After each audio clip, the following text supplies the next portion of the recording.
In 1963, Gordon Arnold was a 22-year-old serviceman, just out of training camp and en route to a posting in Alaska. This is his first film interview. On that particular morning, what happened was I came downtown and I thought there was going to be a parade. So what I did was I parked my vehicle back here in this parking lot, and I intentionally walked to this particular corner because I wanted to take pictures of the parade off of the railroad bridge. Well, this is about as far as I got, because what happened is when I got my leg to about this position, a man came around the corner off the bridge, had a suit on, and he turned around and he told me that I wasn't going to be there. And I guess I was younger and more spunky at that time, because I told him, you and who else is going to keep me off the bridge? And he pulled out an identification card and he said, I'm with the CIA. And I said, well, that's enough muscle. I'll leave. So I turned around and brought my leg back over like this. I walked down the fence line here about halfway. And I was looking over the fence to see if I could get a good shot of the parade. And he come back up and he told me, he says, I told you to get out of this area.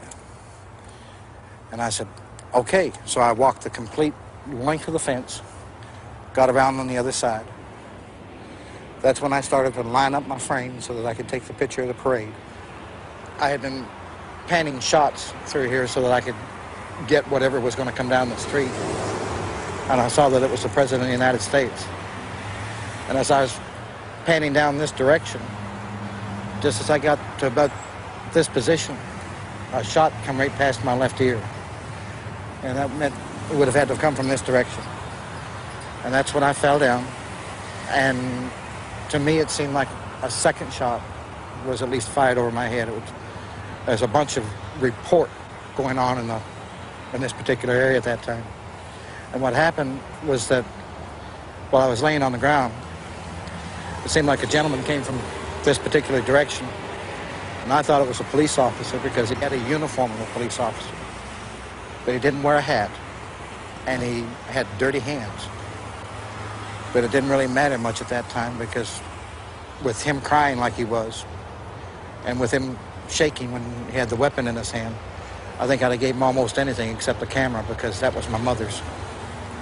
And literally what the man did was kick me and asked me if I was taking a picture. I told him that I was. And when I looked at the weapon, it was about that big around, and I decided I'd let him go ahead and have the film. I gave it to him, and then he went back off in this direction. I went off in this direction. And 3 days later, I was in Alaska. And I didn't come back to the United States for about 18 months.